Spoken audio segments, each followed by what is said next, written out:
우리 요나를 계속 살펴보고 있습니다.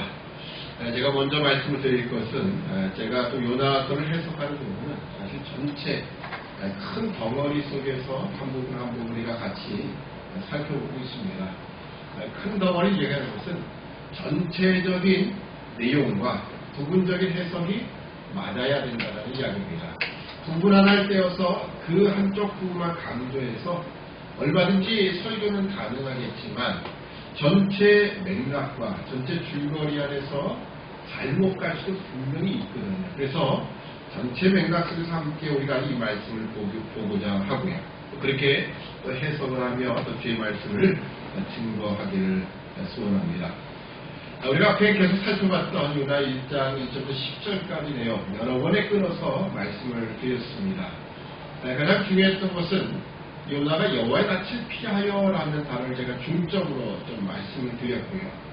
결국 여호와의 낯을 피하는 것, 우리가 보통 아는 일반적인 그냥 성경 상식으로만 봐도 아니 어떻게 선지자가 하나님의 낯을 피하여 어디로 도망갈 수 있다고 배 타고 그 멀리까지 가려고 했을까라는 그 질문 하나만 던져봐도 사실은 요나가 왜 도망가려 했는가를 우리가 알 수 있습니다. 우선적으로 요나는 신앙이 지금 우리와 같이 생각해 본다면 우리는 오늘 한국에 있다가 오늘 또 일본도 갈 수 있고 중국도 갈 수 있는 겁니다. 그러니까 여기서도 하나님이 저기서도 하나님이라는 걸 금방 확인할 수 있어요. 하나님이 원하시면 그렇게 될 수 있죠. 근데 요나 같은 그 시대에는 자기 땅, 자기 고향에서 결코 벗어나지 않고도 그냥 평생을 살아가는 사람이 부지기수죠. 그렇다면 그들이 생각할 때 여기서 하나님 그래도 끝인 거예요. 내가 나는 평생 이 마을을 떠나본 적도 없는데 여기서 하나님이 저 바다에서 하나님이 그럴 필요까지는 없죠. 근데 보통은 그냥 이 땅 이스라엘 민족의 신인 하나님 여호와 하나님 이렇게 생각을 했던 요나. 결국 하나님은 요나가 도망가도 배를 타고 가도록 그냥 내버려 두시는 거예요. 왜? 바다도 육지도 하늘도 다스리시는 하나님인 것을 요나로 하여금 깨닫게 하시기 위함이라는 거예요. 지난 시간에 제가 말씀의 제목이 귀로 듣던 신앙 그리고 눈으로 보는 신앙입니다. 정확하게 톤을 다 댄다면 귀로 듣던 신앙에서 눈으로 보는 신앙으로 하나님 그렇게 계획을 하셨기에 요나를 그냥 그래 너 그만 나가봐라. 나가서 한번 봐라. 내가 어떤 하나님인지를 네가 한번 신이 몸소 깨달아봐라. 그래서 결국 바다로 나가게 하시고 결국 풍랑을 맞게 되자. 결국 거기서 나는 육지와 바다와 하늘을 지으신 하나님 그렇게 고백을 하게 되는 겁니다. 자, 근데 문제는 뭐냐? 오늘 우리가 함께 보고자 하는 내용들은 자, 이런 하나님은 내가 섬기는 하나님은 이스라엘 민족의 하나님인데 그 하나님은 바다와 육지를 만드신 하늘의 하나님이라 이런 고백을 했더라면 그 다음의 내용 전개는 어떻게 되어야 맞겠습니까? 만약에 여러분들이 그래서 요나는 사실 이야기니까 어떻게 이렇게 쓸 수밖에 없지만 만약에 어떤 글을 쓸 때 이런 내용이 등장한다면 그 다음엔 어떻게 해야 맞는 겁니까? 요나가 그렇지 육지도 바다도 하늘도 다스리신 주권자 하나님이라 고백을 했으면 하나님 제가 잘못했습니다. 제가 너무 편협한 생각을 가졌고 하나님과 온전한 지식을 갖지 못했었거든요. 하나님 이제라도 하나님 회개합니다. 용서해 주세요. 제가 네 죄를 갚게요. 뭐 이게 정상적인 반응 아니겠습니까? 만약에 여러분이 이런 똑같은 요나와 같은 상황을 만났다면 여러분은 뭐 어떻게 반응하시겠어요? 이렇게 풍랑을 만나고 풍랑 속에서 야 이게 나 때문이다 라고 하는 것을 여러분이 고백하게 됐다면 여러분 또 저도 그렇고 하나님 제가 잘못 생각했습니다. 정말 미련했군요. 이제는 내가 돌아가겠습니다. 그리고 이 풍랑 멎어주시고 저를 안전한 한국까지 내려주시면 제가 가겠습니다. 뭐 이렇게 돼야 정상이겠죠. 우리가 보통 회개한다라고 할 때 하나님의 인정을 하게 되고 만나게 된다면 당연히 그렇게 하지 않겠습니까? 자, 그런데 요나는 이렇게 행동을 하는 것이 아니라 결국 뱃사람들도 그랬습니다. 그 다음 내용이 오늘 우리가 읽었던 내용을 보면 아무것도 아닌 것 같아요. 뭐 회개도 없고 아무것도 안 하고 그냥 야 어떻게든지 이 풍랑을 이겨보자라는 그 차원밖에 없었던 것 같아요. 근데 오늘 보면 11절 뭐라고 합니까? 바다가 점점 흉흉해졌다라고 이야기를 합니다. 이 풍랑이 이 지중해를 계속 오가면서 또 철을 맞추고 그리고 날씨도 보면서 배를 운항하는 이 사람들에게는 너무나도 익숙한 이 바다임에도 불구하고 이 풍랑은 도대체 이유를 알 수 없는 풍랑이었어요. 그래서 혹시라도 이 사람이 자기가 잘못했다고 자기 하나님의 명령을 어겨서 그랬다라고 이야기하지만 뱃사람들이 듣기에는 좀 털어서 먼지 안 나는 사람 없다고 이렇게 말했다고 해서 야 너 때문이야 너 죽어야 돼 이렇게 하겠습니까? 아직 이들은 하나님이 누구신지 여호와 하나님이 누군지 모르는 거예요. 그냥 우연히 그래 저 사람 이야기 물어봤더니 너 뭐 잘못했느냐라고 물어봤더니 이렇게 이야기를 하는데 사실 도덕적인 차원에서 이야기한다면 요나가 이게 죽을 죄는 아니죠. 자기가 신을 생각하는 신이 자기한테 명령을 했는데 나 그거 거부해서 도망가는 중이야. 그러면 그 사람 갖다 잡아 죽입니까? 그럴 수는 없잖아요. 왜요? 더군다나 내가 믿는 신도 아니고 우리가 공통으로 믿는 신도 아닌 자기가 믿는 신이 이렇게 명령을 했다는데 자기가 그걸 거부하고 도망간다는 사람은 어떻게 잡아서 어떡하겠어요? 그러니까 지금 인간적인 생각으로 방법을 다 찾아보는 겁니다. 그러다가 결국 바다가 계속 흉흉해지자 이건 예사로운 일이 아니다. 그래서 어떻게 합니까? 자 11절 하반절에 보면 무리가 그에게 이르되 우리가 너를 어떻게 하여야 바다가 우리를 위하여 잔잔하겠느냐. 자, 이 말은요. 이는 지금 여호와 하나님 요나가 자기가 섬기고 있는 신을 이야기했지만 그 신을 알기 때문에 이런 이야기를 하는 건 아니죠. 절대. 야 바다가 바다예요. 바다가 너를 어떻게 하면 우리가 위하여 잔잔해지겠느냐. 이 이야기는 그들 생각 속에는 바다는 바다신 이렇게 생각하는 겁니다. 바다에 가면 바다신이 있고 또 딴 데 가면 다른 데 신이 있고 이런 것처럼 바다신이다. 과거 우리가 심청전에 나타나는 임당수에다가 심청이라는 제물로 바치는 것처럼 마치 이런 제물을 바쳐야만 바다신이 그 노함을 달랠 수 있을 것이다. 이렇게 생각하는 것과 같은 거예요. 그런 차원에서 물어보는 것 같습니다. 왜냐하면 일반 종교가 가지는 일반 사람들이 가지는 종교성에는요. 신은 괴팍하고 화를 달려 너무나 성격이 급변하기 때문에 어떻게든 인간이 그 신을 잘 달래는 것, 잘 올려서 내가 원하는 것을 목적하는 데를 이루는 것 이게 그들이 가지는 신관이에요. 그 지금 어떻게 하면 이 바다를 잘 달랠 수 있느냐 그런 차원에서 묻는 겁니다. 동시에 너희 나라 너의 신 때문에 문제가 생겼다니까 너희 민족과 너희 나라에서 이런 때는 어떻게 하느냐 라고 물어보는 겁니다.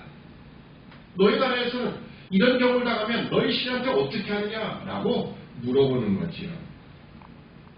자, 이스라엘 신앙의 차원에서 말한다면 어떻게 이야기해야 요나가 정답을 말하는 겁니까? 내가 이렇게 범죄했어. 내가 이제 하나님의 명령을 거부했으니 아까 처음에 했던 그대로 내가 하나님께 회개할 테니까 여러분들은 옆에서 같이 좀 기도를 좀 도와주시고요. 그리고 하나님 분명히 이 풍랑을 멎게 해주시고요. 내가 니느웨로 가겠다고 하면 하나님이 이 풍랑이 다 멈추고 안전한 곳에 이르게 하실 겁니다. 이게 사실은 이스라엘 신앙의 차원에 보면 맞는 이야기지요. 자, 근데 본문의 요나가 뭐라고 대답을 합니까? 자, 12절 보면 그가 대답하되 나를 들어 바다에 던지라. 나를 들어 바다에 던지라는 겁니다. 여기까지 보면 요나가 기도하는 모습은 하나도 없지요. 하나도 없습니다. 기껏 해봤자 이제 바다에 던져지게 되고 물고기 뱃속에 들어가서 이것이 죽은 건지 사는 건지 전혀 분간도 못하도록 3일을 지나서야 드디어 2장에 가서 기도가 나오는 겁니다. 그 전까지는 한 번도 기도했다는 이야기가 없어요. 오히려 뱃사람들, 이방 사람들은 기도하는데 물론 처음에는 자기 신들을 찾고 부르짖었죠. 근데 나중에는 이 요나를 던지면서 여호와 하나님께 기도하지요. 이 사람 때문에 이 사람 생명 가운데 우리를 이 까닭에 우리를 멸망시키지 마십시오. 이 무죄한 피를 우리에게 돌리지 마십시오. 이렇게 기도를 하지 않습니까? 이방 사람들은 오히려 기도를 하는데 요나는 기도를 안 해요. 후에도 보면 니느웨에 갔어도 똑같은 행태를 보입니다. 니느웨에 가서 하나님이 하라는 명령대로 외치긴 했죠. 40이 지나면 이 성이 무너질 것이다 라고 외치고 다녔지만 결국 그 성읍 사람들을 위해서 기도하는 것은 하나도 없어요. 지금이나 그때나 똑같습니다.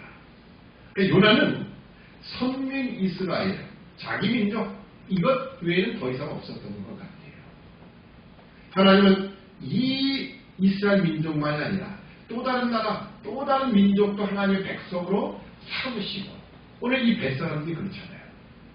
요나 사건은 이 풍랑 속에서 어떻게 보면 이 배에 있는 사람들도 하나님이 뭔가 깨닫게 하시고 하나님을 발견케 하고 그 신앙에 대한 자리로 돌아오게끔 하는 것, 이것이 하나님의 뜻이었을 겁니다. 자, 그런데 요나는 기도하지 않지요. 오히려 요나는 자신을 바다에 던지라고 합니다.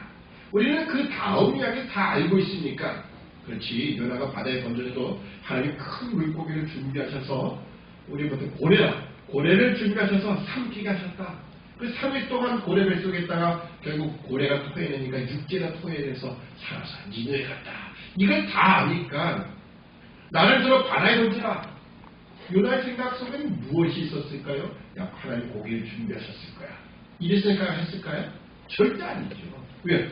성경을 어딜 봐도 이러한 이적 사건은 한 번도 없어요. 전무후무한 이야기입니다. 과거에 그런 일이 좀 있었더라면 그래, 하나님 나를 들어 던져도 나를 건져주실 거야. 뭐 이렇게 생각할 수 있을 텐데 전혀 그런 일이 없던 상황에서 요나가 나를 바다에 던지라고 하는 것은요, 전혀 다른 차원의 이야기입니다. 왜 던지라고 했을까요? 딱 답은 하나죠. 요나는요, 나는 차라리 죽으면 죽었지 나는 못 갑니다. 이거밖에 없어요. 내가 왜 니느웨 백성 가서 전해서 혹시라도 그들이 회개하면 하나님 분명히 용서해 줄 터인데 그 원수 같은 니느웨 백성이 돌이키는 것을 내가 왜 눈 뜨고 보겠느냐라고 하는 거죠. 그 뒤에 가면 4장에도 똑같이 나옵니다. 요나는 난 죽어도 못 가겠어요. 이게 요나의 심정입니다. 그는 기도도 하지 않고 육지와 바다와 하늘의 하나님이라는 고백 가운데서도 절대 돌이키지 않아요. 참 요나를 보면 대단한 사람입니다. 어떻게 이렇게 할 수 있을까? 자기 고집이 얼마나 강한 사람인가라는 걸 알 수 있습니다. 자기 고집이요, 결국은 자기를 무너뜨리지 않는 거예요. 하나님 앞에서. 적어도 선지자라고 하는 사람이에요. 우리는 요나를 선지자라고 하니까 선지자에 대한 그 생각 때문에, 그렇죠? 다 좋은 쪽으로 해석을 하려고 많이 애를 쓰지만, 여러분, 우리가 사사기에 나오는 사사들을 보면 엉망인 사사도 많아요. 삼손이라든지 입다라든지 다 사실 엉망입니다. 또 자세한 내용이 나오지 않는 삼갈, 에훗은 있지만 삼갈이라든지 다른 입산, 엘론, 압돈 이런 사사들 내용은 없어요. 너무 간단하게 먹고 사사로 몇 년 있었는데 자식이 몇 명이었고 이것밖에 없습니다. 도대체 그 사람은 뭔가? 그렇지만 사사기 전체를 보면 왜 그런 사람들 거기다 그렇게 짤막하게 기록했는지도 우리가 알 수 있거든요. 자, 그렇다면 요나는요, 차라리 죽는 게 낫다. 자신의 결정에 대해서 추호도 굽힐 생각이 전혀 없는 사람이 바로 요나인 거예요. 그래서 지금 바다에 자신을 던지라고 해결 방법을 제시하는데 단지 딱 하나. 지금 뱃사람들 그래 내가 희생해서 너희만큼은 내가 살려주마. 그것 외에는 없어요.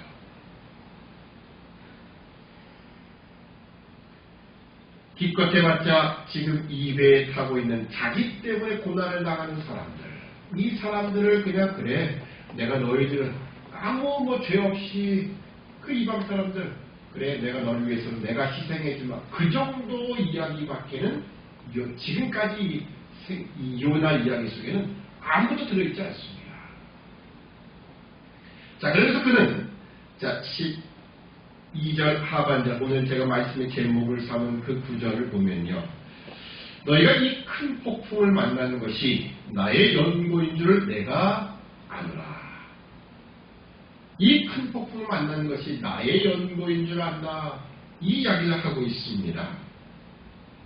자, 근데 문제는 이 폭풍이 나의 연고인 줄 알면서도 하나님의 명령을 순종하겠다는 생각은 하나도 없어요. 턱끝만큼도 없습니다. 요나는 하나님과 대화하겠다는 의도도 전혀 보이지 않고 다른 사람은 다 부르짖고 있는데 요나는 전혀 기도하고 있지 않다는 거예요. 이에 뱃사람들의 반응은 어떻습니까? 그래 잘됐다. 네 입에서 그 이야기가 나오길 원했어. 그래서 야 달려서 빨리 얘 던져버리자. 이렇게 합니까? 아니 오히려 뱃사람들은 어떻게 합니까? 그래서 그렇지 어떻게 산 사람을 바다에다 던져서 죽게 만들어. 그들이 막 열심히 노를 저어서 육지적으로 가려고 애를 썼지만 그것이 완전히 무산되고 말이죠.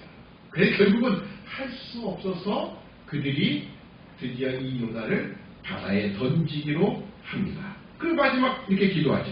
우리가 여호와께 부르짖어 가로되 여호와여 구하고 구하오니 드디어 여호와라는 이름을 부르게 됩니다. 이 이방인들이 다른 신을 섬기고 있던 자들이 드디어 여호와라는 이름을 찾게 됩니다. 이 사람의 생명가닥에 우리를 멸망시키지 마옵소서. 무죄한 피를 우리에게 돌리지 마옵소서. 주 여호와께서는 주의 뜻대로 행하시니이다. 자, 물론 이것은 요나의 하나님이니까 그렇게 먼저 여호와라고 부를 수도 있겠지요. 그렇지만 뒤에 보면 확실해집니다. 자, 여러분 지금 하나님의 백성이 여호와를 섬기는 이 요나는 한 번도 하나님과 대화할 생각도 안 하고 기도는 생각조차 못하는데 지금 이방 백성들은 하나님께 기도해요. 후에 보면 니느웨 백성들도 요나는 그 백성들 위한 아무것도 사실 하는 게 없어요. 그런데 오히려 니느웨 백성들은 하나님께 자복하고 회개하고 겸비한 모습을 취하지요. 아마 이런 공통점을 지금 여기서도 우리에게 보여주는 것 같습니다. 뱃사람들은 요나를 바다에 던지는 문제를 가지고 여호와 하나님께 기도합니다. 사실 요나가 자신 때문이라고 고백을 했다면 스스로 뛰어들면 되잖아요. 근데 왜 하필이면 나를 들어 바다에 던지라 그 사람들한테 던지라고 했을까요? 왜 그랬을까요? 혹시 내가 스스로 뛰어들면 내가 자살할 거니까 그렇지 하나님의 백성이 어떻게 자살해? 그래서 자기 스스로 안 뛰어든 걸까요? 아니면 나는 도저히 내 용기가 안 나서 난 못 뛰어들겠어. 혹시 그래서 그럴까요?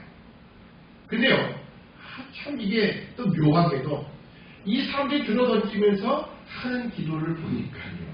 이게 뭔가 분명히 하나의 과정, 하나님의 섭리의 과정인 건 틀림없어요. 자기가 이걸 알았더라면 그래 내가 이 뱃사람들을 위해서 내가 희생하자 하고 그냥 팍 뛰어들면 풍랑잔잔 이렇게 될 텐데 하필이면 나를 들어 바다에 던지라. 그 사람들로 하여금 던지게끔 했다는 것도 이 과정 속에 뭔가 하나님이 정하신 뜻들이 있다는 거죠. 그래서 그들이 바로 이런 기도를 여호와 하나님께 기도를 하게 되었고요. 이 기도 덕분에 드디어 이런 일이 벌어지자. 요나를 들어 바다에 던지자 어떻게 됩니까? 바다가 뛰노는 것이 곧 그쳤다는 겁니다. 그리고 그들이 뭐라고 합니까?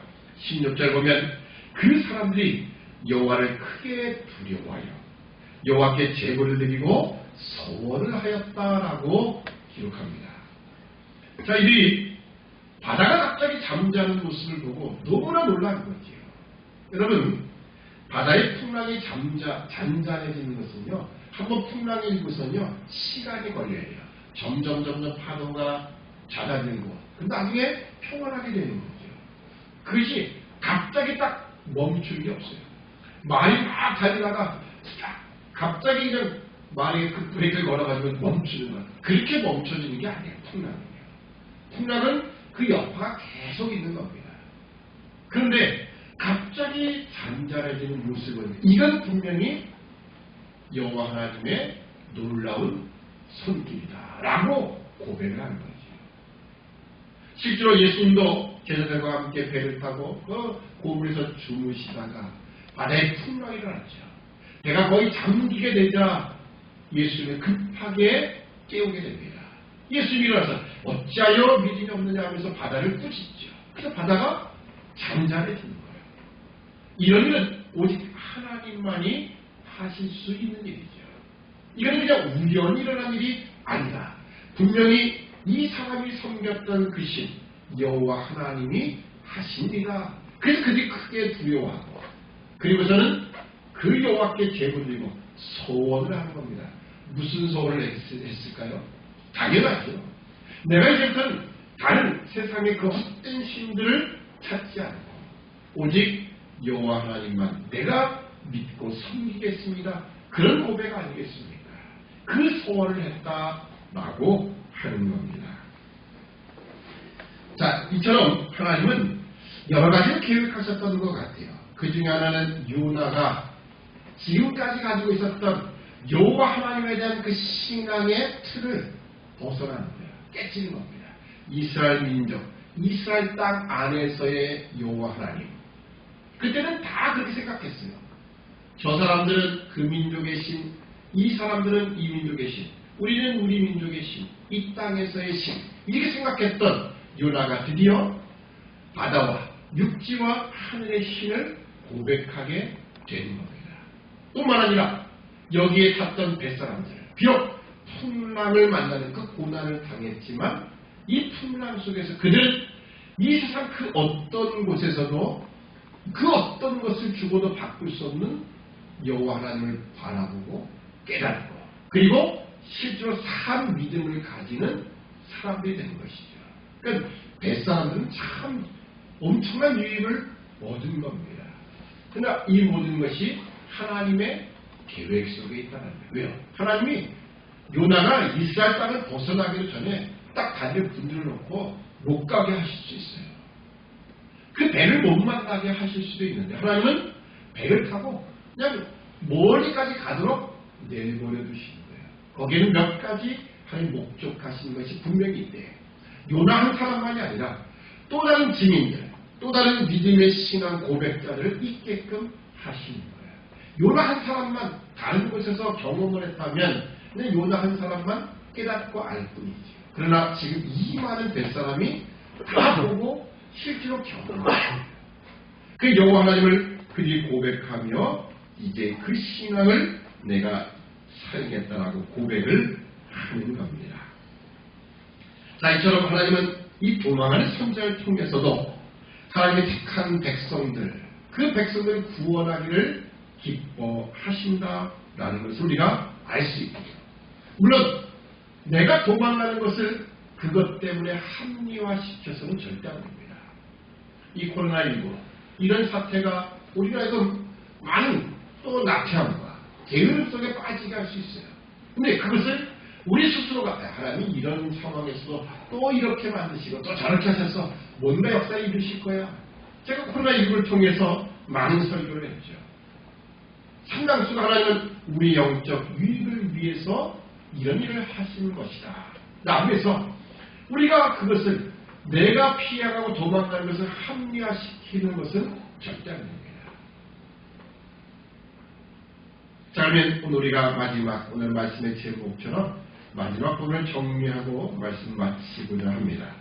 자, 오늘 말씀 제목이 이 폭풍을 만나는 것이 나의 연고인 줄 안다는 겁니다. 폭풍을 만난 것이 나의 연고라.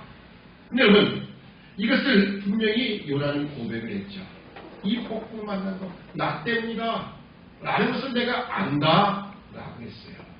여러분, 아는 것과 진정한 믿음은 똑같지는 않습니다. 아는 것 중요하긴 합니다. 우리가 하나님 말씀을 배우고 또 배우는 건 참 중요하지요. 그래서 말씀을 많이 한다 참 중요한데 아는 것을 그치면 그건 아무 의미가 없습니다. 요나에게 필요한 건 무엇이었습니까? 이 폭풍이 나의 연고일 줄 내가 안다. 그러면 내가 하나님 앞에 무릎을 꿇고 하나님, 제가 잘못했습니다. 이제 제가 가겠습니다 라고 해야 이것이 진정한 아는 신앙이죠. 근데 요나는 알면서도 어떻게 했습니까? 하나님께 기도하지 않아요. 하나님께 자신이 잘못했다라고 용서를 구하거나 내가 이제 길을 돌이키겠습니다 라고 하는 그런 부분이 전혀 없어요. 오늘 우리의 신앙은요, 아는 것에 그쳐서는 절대 안 됩니다. 내가 열을 알아도 열을 순종하느냐, 이게 중요한 거죠. 열을 알고 그래 하나 더 이렇게 순종하는 게 중요하지. 열을 알고도 그냥 아는 것을 끝내버리면 우리 믿음은 하나도 성장할 수가 없습니다. 오히려 하나를 알고 하나를 순종하는 것보다 못할 수도 있다는 거예요. 물론 우리가 좀 더 성경을 많이 아는 것이 필요합니다. 왜 그렇습니까? 그럼 우리가 하나님의 온전한 지식이 우리를 알고 조금 더 올바른 순종으로 올바른 믿음의 자리로 분명히 인도할 수 있기 때문에 그래요. 그렇지만 더욱더 중요한 것은 아는 것이 우리 신앙과 늘 비례해서 나가는 것은 아니라는 거예요. 우리에게 중요한 것은 한 말씀 한 말씀 우리가 알아갈 때마다 그 하나님을 조금 더 알 때 알아갈수록 더욱더 순종하는 자리에 서야 맞습니다. 바라기는 우리 모든 성도들, 우리는 이 코로나19를 통하여서 조금씩 하나님을 더 알아나가는 것은 분명합니다. 그러나 그 알미 좀 더 순종하는 자리까지 가도록 과거에 10% 순종했다면 이제는 20%, 30% 조금 더 올라가야 돼요. 그것이 진정 하나님 우리에게 요구하시는 것이죠.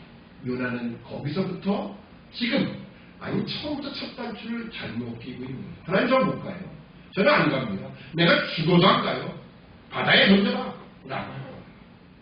이 폭풍이 나의 연고인 줄 내가 안다라고 하면서도 그는 결코 이 하나님 명령에 순종하고 싶지 않은 겁니다.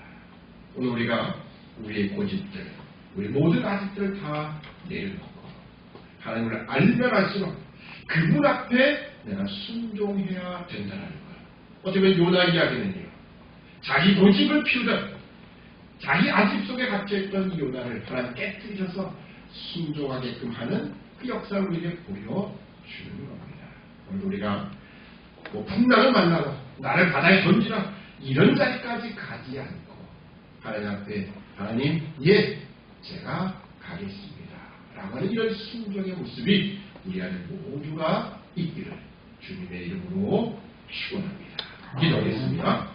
사랑의 아버지 하나님, 은혜와 사랑을 참으로 감사합니다. 오늘 요나는 하나님에 대한 온전한 지식을 하나씩 깨달아 알면서도 불구하고 그는 결코 하나님 앞에 그 뜻에 순종하기를 거부했던 것을 우리가 보게 됩니다. 이 폭풍을 만나는 것이 나의 연고인 줄 안다 라고 고백해놓고도 그는 하나님 앞에 무릎 꿇고 기도하며 하나님, 제가 잘못했습니다. 이제는 주의 뜻을 따라 가려고 합니다 라고 하는 것이 아니라 차라리 내가 죽을지언정 나는 못 가겠다라고 했던 이 요나, 이것이 오늘 우리의 모습은 아닌가 기억하게 하시고 이제 하나님을 알면 알수록 하나님 말씀 앞에 조금 더 순종해 나가는 하나씩 순종해 나감을 통하여 하나님의 뜻을 이루어드리며 오늘 우리의 거룩한 성품으로 나가는 우리 모두가 되도록 도와주옵소서. 감사하오며 예수님의 이름으로 기도드립니다. 아멘.